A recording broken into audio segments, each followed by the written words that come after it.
Within the last few hours, Donald Trump officially won the Republican nomination for president. He announced JD Vance as his running mate. This is all happening at the Republican National Convention today. This is a live look at the convention, now underway in Milwaukee, Wisconsin. Comes just 2 days after a gunman tried to assassinate the former president at a rally in Pennsylvania.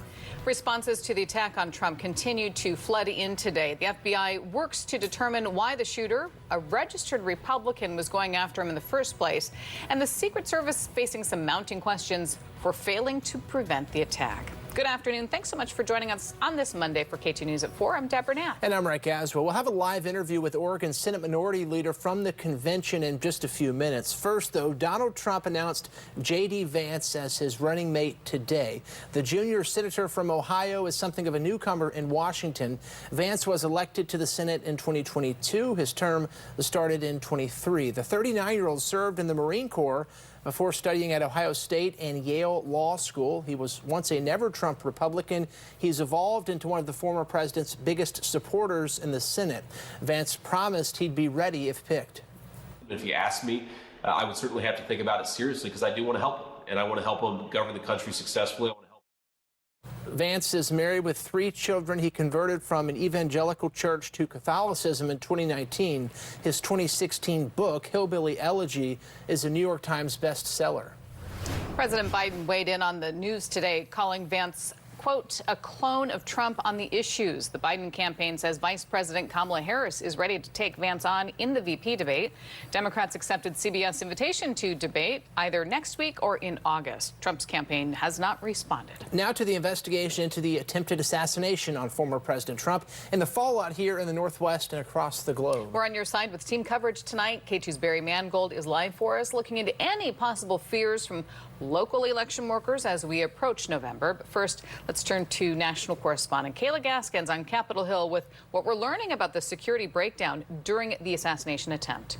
I really see something to say. 2 days after a would-be assassin nearly killed former President Donald Trump and did kill one of his supporters, the country struggling to understand how a 20-year-old got access to the rooftop a little more than a football field away from where Trump stood on stage, with enough time to fire off deadly shots. This was a colossal failure on multiple fronts. This should never happen. There appears to have been a communication breakdown between federal and local agencies. NBC News reporting Secret Service did identify that rooftop as a vulnerability days before the event. A Secret Service spokesman says the roof was local law enforcement's jurisdiction. There'll have to be, great scrutiny because, another inch and our president would have been dead. However, Butler County District Attorney Richard Goldinger said the Secret Service was in charge of security outside the venue. CNN sources also saying the Secret Service did not sweep the rooftop prior to the rally. Where the hell was the aerial visual support? Why was there no helicopter? How the hell is the crowd acting as the freaking counter surveillance operation? I know, if that... The head of the Secret Service, Kimberly Cheadle, slammed by critics for the security breakdown and for taking until Monday to publicly respond. We should be hearing from the director of Secret Service. The fact she has not been out there is unconscionable. Cheadle opting for a statement, which she released Monday, saying they are working with federal, state, and local agencies to understand what happened, and they'll participate in the independent review and work with congressional oversight. I have 100% confidence in the director of the United States Secret Service. I have 100% confidence in the United States Secret Service. Director Cheadle is briefing members of Congress this week. Next week, she's invited to testify for a public hearing. On Capitol Hill, I'm Kayla Gaskins. That brings us to our question of the day. Should security be increased for all presidential candidates? Yes or no? You can weigh in on our website, katu.com/question. Election workers across the country and here in Oregon face mounting challenges as November approaches. Safety and security are top of mind. Whether there's money to help can depend on the county you're in. K2's Barry Mangold spoke with an expert on this topic. He joins us live outside the Multnomah County Elections Office in Southeast Portland. So, Barry, big election years like this one can be challenging for anybody counting ballots. Yeah, Deb, right. It's certainly a nationwide issue. Here in Multnomah County, the county elections director tells me that they are fully prepared to pull off the November election, thanks certainly in part to a more than $1 million budget, again, only for the November election. Meanwhile, smaller counties certainly have smaller budgets to work with. And one Reed College professor and an expert on this topic tells me that even routine things like a public records request could be taxing on those smaller county offices.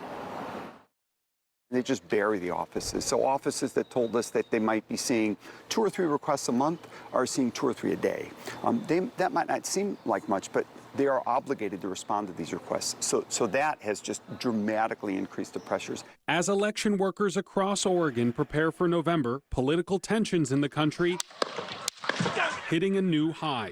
Paul Gronke is the director of the Early Voting Information Center, which researches what county election offices are dealing with across the country. Last year, his organization wrote that Oregon election staff are facing abuse, threats, and harassment. He says recent acts of political violence could lead to more of the same. When we see an incident of political violence like what we saw on Saturday in Pennsylvania, how does something like that impact elections in Oregon? You know, at the best, we can hope very little, but the reality is that, again, it sort of turns up the volume. We had officials in Oregon tell us that they had been doing active shooter trainings. They've been doing de-escalation training. It's expected that an election worker these days needs to deal with the public, maybe have social media training. That was something that 20 years ago was not expected. And Gronke also told me that anytime that there's political violence or just political tension, especially when it's aimed at local county offices, that can make it very difficult for counties to have their workers return year after year. Today, I asked Multnomah and Washington County election officials how they're shaping up in terms of staffing for this November. We'll have their responses coming up on K2 News at 5. In the meantime, reporting live in Southeast Portland, I'm Barry Mangold, K2 News.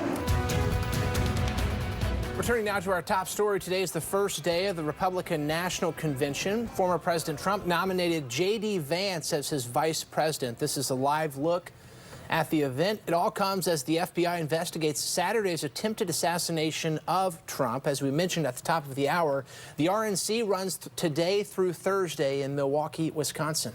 Former President Trump is preparing to make an appearance tonight. We also know Oregon has delegates and several politicians, lawmakers in attendance, including Oregon Senate Minority Leader Daniel Bonam, and he represents rural Clackamas County and parts of Wasco, Hood River, and East Multnomah counties. Senator Bonam, thanks for joining us live tonight. No, thank you for having me. We want to talk about today's big announcements, but first we want to ask for your reaction to the assassination attempt on Saturday. Yeah, I mean, I still am trying to figure out what would compel somebody to take that type of action. I found it to be gut-wrenching. It literally stopped me in my tracks. I think when we first heard the news, all of us said, no, that can't be real.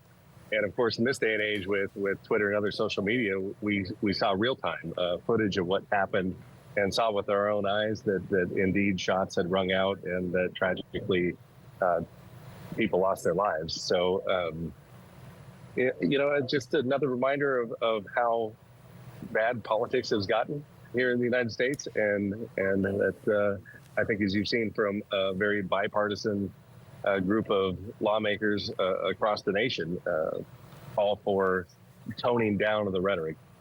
Let me ask you this. What kind of impact do you think this climate of political violence is going to have on the presidential election?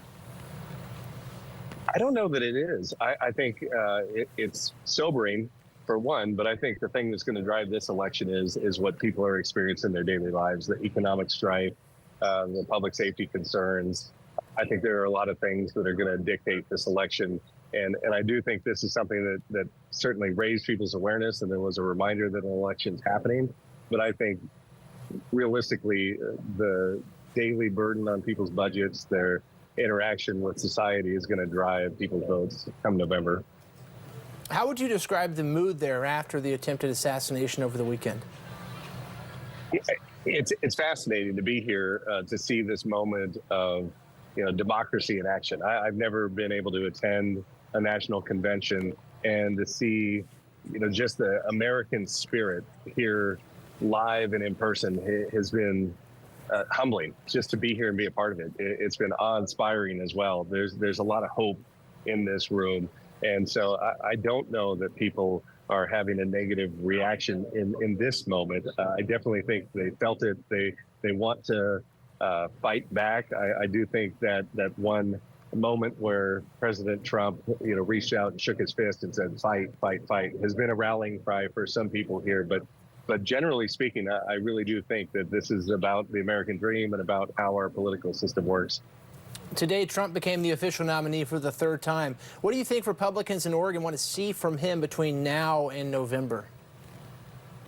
I do think they want to see, a restoration of our economic prosperity that they experienced under his previous 4 years in the administration.